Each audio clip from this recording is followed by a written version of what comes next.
ವಾರ್ತೆಗಳ ವಿವರ. ನೀಟ್ ವಿಚಾರದಲ್ಲಿ ಕೇಂದ್ರ ಸಚಿವರ ರಾಜೀನಾಮೆಗೆ ಆಗ್ರಹಿಸಿ ನಡೆದ ಪ್ರತಿಭಟನೆ ಹೆಸರಿನಲ್ಲಿ ಅಜಾಗರೂಕತೆ ಸೃಷ್ಟಿಸಲಾಗುತ್ತದೆ ಎಂದು ಬಿಜೆಪಿ ರಾಜ್ಯಾಧ್ಯಕ್ಷ ವಿಜಯೇಂದ್ರ ಹೇಳಿದರು.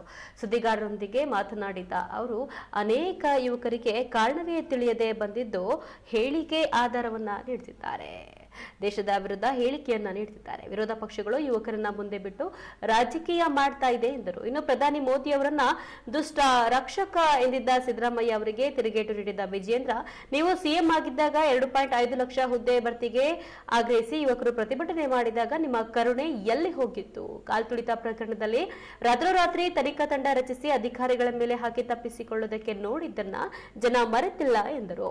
ಇನ್ನು ನೀಟ್ ವಿಚಾರದಲ್ಲಿ ತೊಂದರೆ ಆಗಬಾರದಿತ್ತು, ಆದರೆ ಕೇಂದ್ರ ಸರ್ಕಾರ ಎಚ್ಚೆತ್ತುಕೊಂಡು ಮರುಪರೀಕ್ಷೆ ನಡೆಸಿದೆ, ಎಲ್ಲವೂ ಸರಿಯಾಗಲಿದೆ ಎಂದರು. ಇನ್ನು ಅಂತಾರಾಷ್ಟ್ರೀಯ ವಿಮಾನ ನಿಲ್ದಾಣದ ವಿಚಾರವಾಗಿ ಮಾತನಾಡುತ್ತಾ ಸಿಎಂ ಅವರು ಕನಕಪುರದ ಮುಖ್ಯಮಂತ್ರಿ ಅಲ್ಲ, ರಾಜ್ಯದ ಮುಖ್ಯಮಂತ್ರಿ. ಎಷ್ಟೆಸ್ಟ್ ಹಿತಾಸಕ್ತಿ ಬದಿಗಿಟ್ಟು 8 ಜಿಲ್ಲೆಗಳಿಗೆ ಅನುಕೂಲ ಆಗುವಂತೆ ತುಮಕೂರಿನಲ್ಲಿ ವಿಮಾನ ನಿಲ್ದಾಣ ತೆರೆಯಬೇಕು ಎಂದು ಆಗ್ರಹಿಸಿದರು. ಇನ್ನು ಗೃಹಲಕ್ಷ್ಮಿ ಯೋಜನೆಯಲ್ಲಿ ಸರ್ಕಾರವೇ ಗೊಂದಲ ಸೃಷ್ಟಿಸಿದ್ದು, ಹೊಸ ಅರ್ಜಿ ಸಲ್ಲಿಕೆಯಲ್ಲಿ 6 ತಿಂಗಳ ಹಣ ನಿಲ್ಲಿಸಿ ಆರ್ಥಿಕ ಸ್ಥಿತಿ ಸುಧಾರಿಸುವ ಭಾವನೆಯಲ್ಲಿದೆ. ಎಲ್ಲಾ ವಿಚಾರಗಳ ಬಗ್ಗೆ ಆಗಸ್ಟ್ ತಿಂಗಳ ಅಧಿವೇಶನದಲ್ಲಿ ಚರ್ಚೆ ಮಾಡ್ತೇವೆ ಎಂದು ಹೇಳಿದರು. ಇನ್ನು ಜುಲೈ 25, 26ರಂದು ಬಿಜೆಪಿ ಎಸ್ಐಆರ್ ಮಹಾಸಂಪರ್ಕ ಅಭಿಯಾನ.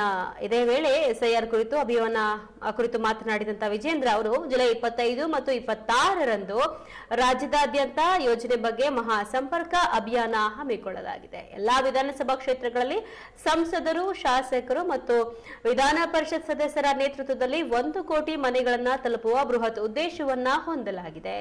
ಈ ಅಭಿಯಾನದಲ್ಲಿ ಪ್ರತಿಯೊಬ್ಬ ಕಾರ್ಯಕರ್ತರು 20 ಮನೆಗಳಿಗೆ ಭೇಟಿ ನೀಡಿ ಎಸ್ಐಆರ್ ಫಾರಂ ತುಂಬುವುದು ಹೇಗೆ ಎಂಬ ಬಗ್ಗೆ ಜನರಿಗೆ ತಿಳಿಸಿ ಜಾಗೃತಿಯನ್ನ ಮೂಡಿಸಲಿದ್ದಾರೆ. ಇನ್ನು ಎಸ್ಐಆರ್ ಯೋಜನೆ ಸಂಪೂರ್ಣವಾಗಿ ಯಶಸ್ವಿಯಾಗಲಿ ಎಂಬ ಕಾರಣಕ್ಕೆ ಈ ಅಭಿಯಾನವನ್ನ ಕೈಗೊಳ್ಳಲಾಗಿದೆ ಎಂದು ತಿಳಿಸಿದರು.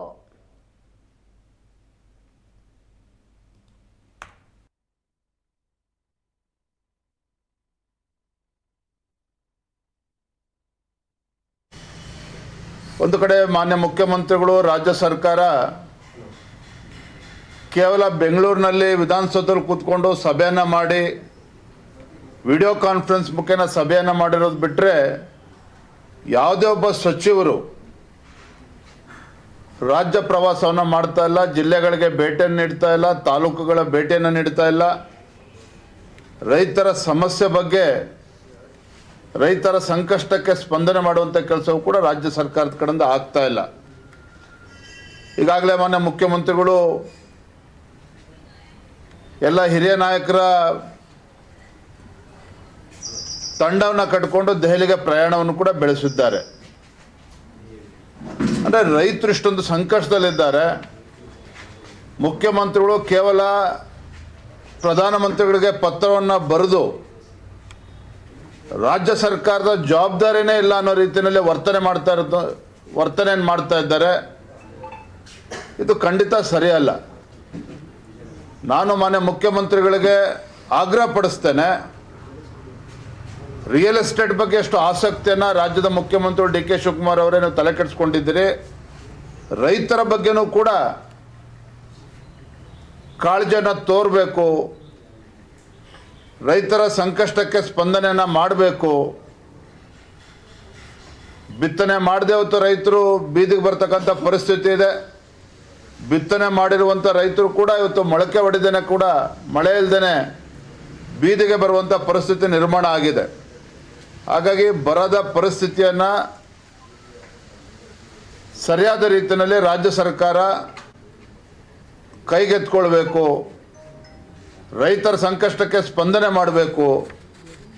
ಸಚಿವರುಗಳು ಜಿಲ್ಲಾ ಪ್ರವಾಸಗಳನ್ನು ಮಾಡಬೇಕು, ಹಳ್ಳಿಗಳಿಗೆ ಹೋಗಿ ಭೇಟಿಯನ್ನು ಕೊಡಬೇಕು, ರೈತರ ಅಹವಾಲನ್ನು ಸ್ವೀಕಾರ ಮಾಡಬೇಕು, ಅವರ ಪರಿಸ್ಥಿತಿಯ ಬಗ್ಗೆ ಅಧ್ಯಯನ ಮಾಡಬೇಕು. ಮತ್ತು ಕೇಂದ್ರ ಸರ್ಕಾರಕ್ಕೆ ಕಾಯ್ದೆನೇ ಹಿಂದೆ ಅನೇಕ ಉದಾಹರಣೆಗಳಿದ್ದಾವೆ. ಹಿಂದೆ ಭಾಜಪ ಸರ್ಕಾರ ಇದ್ದಾಗ, ಯಡಿಯೂರಪ್ಪನವರು ಮುಖ್ಯಮಂತ್ರಿಗಳಾಗಿದ್ದಾಗ ಏಕಾಂಗಿಯಾಗಿ ನೆರೆಯ ಸಂದರ್ಭದಲ್ಲಿ ಯಾವ ರೀತಿ ಪರಿಹಾರವನ್ನು ಕೊಟ್ಟಿದ್ದಾರೆ ಅನ್ನೋದು ಕೂಡ ನಮ್ಮ ಕಣ್ಮುಂದಿದೆ. ಹಾಗಾಗಿ ಎಲ್ಲವನ್ನು ಕೂಡ ಪರಿಗಣಿಸಿ ತಾವು ಈ ರಾಜ್ಯದ ಮುಖ್ಯಮಂತ್ರಿ ಅನ್ನೋದನ್ನು ಅರ್ತು ರೈತರ ಸಂಕಷ್ಟಕ್ಕೆ ಸ್ಪಂದನೆ ಮಾಡಬೇಕು ಅನ್ನೋದನ್ನು ಆಗ್ರಹವನ್ನು ಕೂಡ ನಾನು ಈ ಸಂದರ್ಭದಲ್ಲಿ ನಾನು ಮಾಡ್ತಾ ಇದ್ದೇನೆ. ನಿನ್ನೆ ದಿನ ದೆಹಲಿಯ ಜಂತರ್ ಮಂತರ್ನಲ್ಲಿ ನೀಟ್ ವಿಚಾರದಲ್ಲಿ ಕೇಂದ್ರ ಸಚಿವರ ರಾಜೀನಾಮೆ ಕೊಡಬೇಕು ಅಂತೇಳಿ ಭಾಳ ಪ್ರತಿಭಟನೆ ನಡೆದಿದೆ. ಆ ಪ್ರತಿಭಟನೆ ಬಗ್ಗೆ ನನ್ನ ವಿರೋಧವಿಲ್ಲ. ಆದರೆ ಪ್ರತಿಭಟನೆ ನೆಪದಲ್ಲಿ ಯಾವ ರೀತಿಯಲ್ಲಿ ಒಂದು ಅರಾಜಕತೆ ಸೃಷ್ಟಿ ಮಾಡುವಂಥ ಪ್ರಯತ್ನಗಳು ಆಗಿದ್ದಾವೆ. ಪ್ರಜಾಪ್ರಭುತ್ವ ವ್ಯವಸ್ಥೆಯಲ್ಲಿ ಪ್ರತಿಭಟನೆ ಮಾಡ್ತಕ್ಕಂಥದ್ದು ರಾಜ್ಯ ಅಥವಾ ಕೇಂದ್ರ ಸರ್ಕಾರಕ್ಕೆ ತಮ್ಮ ಹಕ್ಕೊತ್ತಾಯ ಮಾಡುವಂಥದ್ದು ಸಹಜ. ಅದ್ರ ಬಗ್ಗೆ ಯಾರೂ ಕೂಡ ವಿರೋಧವನ್ನು ಮಾಡೋದಕ್ಕೆ ಸಾಧ್ಯ ಇಲ್ಲ. ಆದರೆ ಪ್ರತಿಭಟನೆ ನೆಪದಲ್ಲಿ ನಾವು ದೃಶ್ಯ ಮಾಧ್ಯಮಗಳೇ ನಾವು ನೋಡ್ತಾ ಇದ್ವಿ. ಅನೇಕ ಯುವಕರಿಗೆ ಅಲ್ಲಿ ಯಾವ ಏನಕ್ಕೆ ಬಂದಿದ್ದೇವೆ ಅನ್ನೋ ಅರಿವು ಕೂಡ ಭಾಳ ಜನಕ್ಕೆ ಇರಲಿಲ್ಲ. ಮಾಧ್ಯಮದ ಮೇಲೂ ಕೂಡ ಕೈ ಮಾಡಿರುವಂಥ ಘಟನೆಗಳು ಕೂಡ ನೆನ್ನೆ ನಡೆದಿದ್ದಾವೆ. ದೇಶದ ವಿರುದ್ಧ ಹೇಳಿಕೆಗಳನ್ನು ಕೊಟ್ಟಿರ್ತಕ್ಕಂಥದ್ದು ಕೂಡ ನಾವು ಗಮನಿಸ್ತಾ ಇದ್ದೇವೆ. ಎಲ್ಲೋ ಒಂದು ಕಡೆ ಯುವಕರನ್ನು ಪ್ರತಿಭಟನೆಗೆ ಮುಂದ್ಬಿಟ್ಟು ವಿರೋಧ ಪಕ್ಷಗಳು ಇದರಿಂದ ಷಡ್ಯಂತ್ರ ಮಾಡಿ ದೇಶದಲ್ಲೇ ಮತ್ತು ರಾಜ್ಯದಲ್ಲೇ ಒಂದು ರೀತಿ ಅರಾಜಕತೆ ಸೃಷ್ಟಿ ಮಾಡುವಂಥ ಪ್ರಯತ್ನವೂ ಕೂಡ ಆಗಿದೆ ಅನ್ನೋದು ಕೂಡ ಸಾಕಷ್ಟು ಚರ್ಚೆ ಆಗ್ತಾ ಇರುವಂಥದ್ದು. ಮಾನ್ಯ ಸಿದ್ದರಾಮಯ್ಯನವರು ಹಿಂದಿನ ಮುಖ್ಯಮಂತ್ರಿಗಳವರ ಹೇಳಿಕೆಯನ್ನು ಕೂಡ ನಾನು ಗಮನಿಸಿದ್ದೇನೆ. ಮೋದಿ ದುರ್ಬಲ ದುಷ್ಟ ರಕ್ಷಕ ಪ್ರಧಾನಿ ಅನ್ನೋ ಮಾತನ್ನು ಮಾಜಿ ಮುಖ್ಯಮಂತ್ರಿಗಳು ಸಿದ್ದರಾಮಯ್ಯನವರು ಹೇಳಿದ್ದಾರೆ. ಮಾನ್ಯ ಸಿದ್ದರಾಮಯ್ಯನವ್ರಿಗೆ ಮರ್ತಿಲ್ಲ ಅಂತ ಹೇಳಿದ್ರೆ ನಾನು ಮತ್ತೆ ನೆನಪು ಮಾಡ್ಕೊಳ್ತಕ್ಕಂಥ ಪ್ರಯತ್ನ ನಾನು ಮಾಡ್ತೇನೆ. ಮಾನ್ಯ ಸಿದ್ದರಾಮಯ್ಯನವರೇ ತಾವು ಮುಖ್ಯಮಂತ್ರಿಗಳಾಗಿದ್ದಾಗ ಇದೇ ಹುಬ್ಬಳ್ಳಿಯಲ್ಲಿ ಏನು ರಾಜ್ಯದಲ್ಲಿ 2.5 ಲಕ್ಷ ಸರ್ಕಾರಿ ಹುದ್ದೆಗಳನ್ನು ಭರ್ತಿ ಮಾಡಿಲ್ಲ ಅಂಥೇಳಿ ಲಕ್ಷಾಂತರ ಯುವಕರು ಬೀದಿಗಿಳಿದು ಕಾಂಗ್ರೆಸ್ ಸರ್ಕಾರದ ವಿರುದ್ಧ ಪ್ರತಿಭಟನೆ ಮಾಡಿದ್ರು.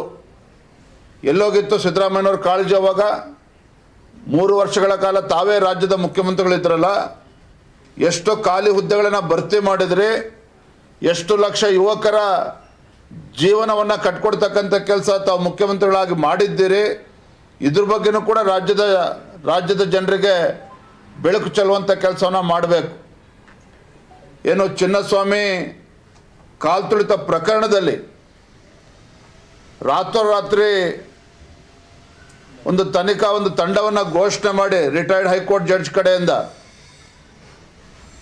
ಅಧಿಕಾರಿಗಳ ಮೇಲೆ ನಿರ್ದಾಕ್ಷಿಣ್ಯ ಕ್ರಮ ಕೈಗೊಳ್ತೇನೆ ಅಂತ ಹೇಳಿದರೆ, ನೀವು ಮುಖ್ಯಮಂತ್ರಿಗಳು ಅಂದಿನ ಉಪಮುಖ್ಯಮಂತ್ರಿಗಳು ನೀವು ತಪ್ಪಿಸ್ಕೊಳ್ಳೋಕ್ಕೋಸ್ಕರ ನಿಮ್ಮ ಒಂದು ಪುಕ್ಕಟ ಪ್ರಚಾರಕ್ಕೋಸ್ಕರ ಅವತ್ತೇನು ಘಟನೆಗಳಾಯಿತು ಅದೆಲ್ಲವೂ ಕೂಡ ರಾಜ್ಯದ ಜನ ಮರ್ತಿಲ್ಲ. ಹಾಗಾಗಿ ಮಾನ್ಯ ಸಿದ್ದರಾಮಯ್ಯನವರಿಗೆ ಒಂದು ಕಿವಿ ಮಾತನ್ನು ಹೇಳೋದಕ್ಕೆ ಇಚ್ಛಪಡ್ತೇನೆ.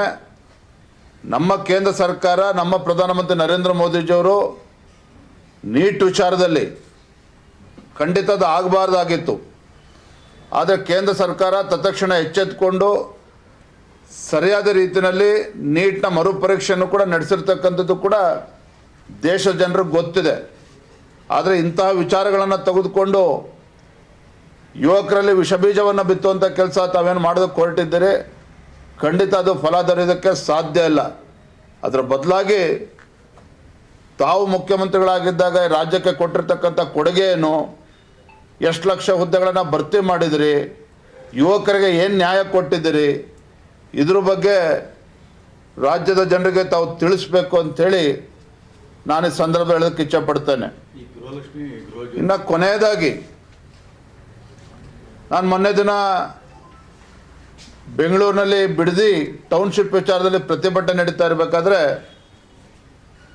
ಮಾನ್ಯ ಮುಖ್ಯಮಂತ್ರಿಗಳಿಗೆ ಒಂದು ಆಗ್ರಹವನ್ನು ನಾನು ಮಾಡಿದ್ದೇನೆ. ಮಾನ್ಯ ಮುಖ್ಯಮಂತ್ರಿಗಳೇ, ತಾವು ಕನಕಪುರದ ಮುಖ್ಯಮಂತ್ರಿಗಳಲ್ಲ, ಕರ್ನಾಟಕ ರಾಜ್ಯದ ಮುಖ್ಯಮಂತ್ರಿಗಳು. ಯಾವುದೇ ಒಂದು ಯೋಜನೆಯನ್ನು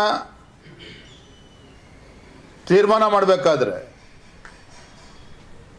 ರಿಯಲ್ ಎಸ್ಟೇಟ್ ಹಿತಾಸಕ್ತಿಯನ್ನು ಬದಿಗಿಟ್ಟು ರಾಜ್ಯದ ಹಿತಾಸಕ್ತಿಯನ್ನು ಗಮನದಲ್ಲಿ ಇಟ್ಕೋಬೇಕು ಅನ್ನುವ ಮಾತನ್ನು ಕೂಡ ಮುಖ್ಯಮಂತ್ರಿಗಳು ನಾನು ಹೇಳಿದ್ದೇನೆ. ಬಹಿರಂಗವಾಗಿ ಪತ್ರವನ್ನು ಕೂಡ ನಾನು ಬರೆದಿದ್ದೇನೆ.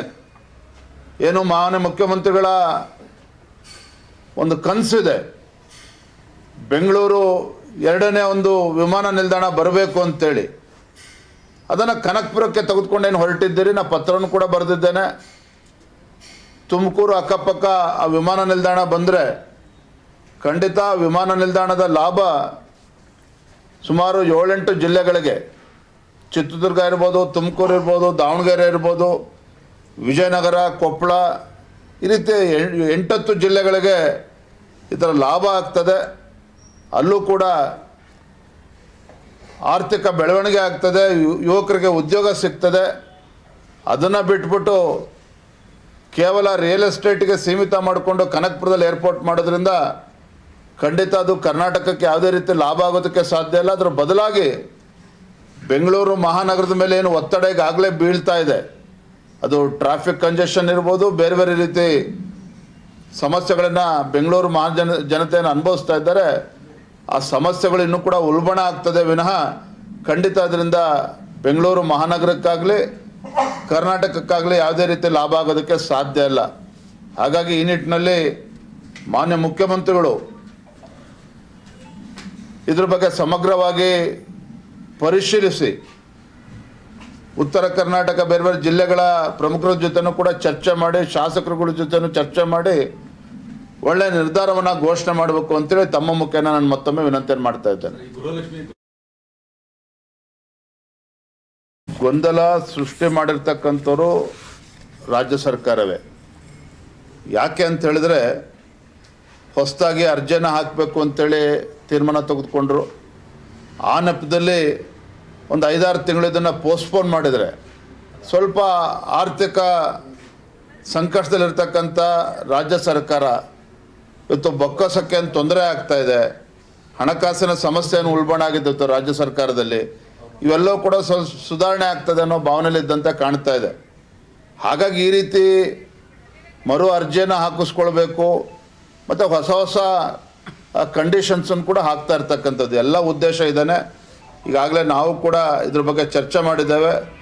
ಆಗಸ್ಟ್ ತಿಂಗಳಲ್ಲಿ ಏನು ಅಧಿವೇಶನ ಪ್ರಾರಂಭ ಆಗ್ತದೆ, ಅಧಿವೇಶನದಲ್ಲಿ ಇದ್ರ ಬಗ್ಗೆ ಚರ್ಚೆನ ಮಾಡ್ತೇವೆ ನಾವು. ಸರ್, ಈಗ ಈ ಕಾರಣ ಅಂತ ಆಮೇಲೆ ಏನು ನಾಟ ಇದೆ ಮತ್ತು ಕನಿಷ್ಠ ಪಕ್ಷ ಧರ್ಮೇಂದ್ರ ಕೂಡ ಮಾತನಾಡಿದ್ದಾರೆ. ನೀಟ್ ಮರುಪರೀಕ್ಷೆನೂ ಕೂಡ ವ್ಯವಸ್ಥಿತವಾಗಿ ಆಗಿದೆ. ಮತ್ತೊಂದು ಕಡೆ ನಿನ್ನೆ ದಿನ ನಮ್ಮ ಕೇಂದ್ರ ಸಚಿವರು, ಹಿಂದಿನ ರಾಷ್ಟ್ರೀಯ ಅಧ್ಯಕ್ಷ ಆಗಿರುವಂಥ ನಡ್ಡಾಜಿಯವರು ಕೂಡ ಪ್ರಮುಖರನ್ನು ಕೂತು ಕರೆಸಿ ಚರ್ಚೆನೂ ಕೂಡ ಮಾಡ್ತಾ ಇರುವಂಥದ್ದು ಕೂಡ ತಾವು ನೋಡಿದ್ದೀರಿ. ಹಾಗಾಗಿ ಎಲ್ಲವೂ ಕೂಡ ಸರಿ ಹೋಗ್ತದೆ. ಆದರೆ ಇದನ್ನು ಈ ಪರಿಸ್ಥಿತಿಯನ್ನು ಒಂದು ದುರುಪಯೋಗ ಪಡಿಸ್ಕೊಳ್ತಕ್ಕಂಥ ಕೆಲಸವೂ ಕೂಡ ವಿರೋಧ ಪಕ್ಷಗಳು ಮಾಡ್ತಾ ಇದೆ ಅನ್ನುವ ಮಾತುಗಳು ಕೂಡ ಕೇಳಿಬರ್ತಾ ಇದೆ. ಯಾಕೆಂದರೆ ರಾಜಸ್ಥಾನದಲ್ಲಿ ಹೊಸರಿ ಒಂದೇ ಸೆಂಟ್ರಲ್ಲಿ ಸುಮಾರು ಜನ ನೀಟ್ ವಿದ್ಯಾರ್ಥಿಗಳಿಗೆ ಒಂದೇ ರ್ಯಾಂಕ್. ಅದಕ್ಕೇ ಸಿದ್ದರಾಮಯ್ಯನವರು ಮುಖ್ಯಮಂತ್ರಿಗಳಾಗಿದ್ದಾಗ ಕರ್ನಾಟಕ ರಾಜ್ಯದಲ್ಲಿ ಏನೇನಾಯಿತು ಅನ್ನೋದನ್ನು ನೆನಪು ಮಾಡಿಕೊಟ್ಟಿದ್ದಾನೆ.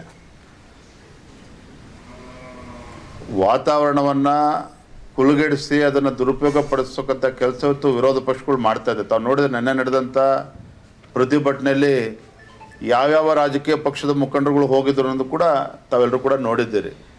ಒಂದು ಕಡೆ ಪ್ರಜಾಪ್ರಭುತ್ವವನ್ನು ಆಗಲೇ ಹೇಳಿದ್ನಲ್ಲ, ಹೋರಾಟ ಮಾಡೋದಕ್ಕೆ ಪ್ರತಿಯೊಬ್ಬರು ಕೂಡ ಅಧಿಕಾರ ಇದೆ, ಅವ್ರಿಗೆ ಹಕ್ಕಿದೆ, ಅದು ಹೋರಾಟ ಮಾಡ್ತಕ್ಕಂಥ ಹಕ್ಕಿದೆ, ಅದು ನಾವ್ಯಾರೂ ಕೂಡ ಅಲ್ಲಗಳಿದಕ್ಕೆ ಸಾಧ್ಯ ಇಲ್ಲ. ಆದರೆ ಇದನ್ನು ಪರಿಸ್ಥಿತಿಯನ್ನು ದುರ್ಬಳಕೆ ಮಾಡ್ಕೊಳ್ತಕ್ಕಂಥ ಷಡ್ಯಂತ್ರ ಕೂಡ ನಡೀತಾ ಇದೆ. Yes sir, thank you.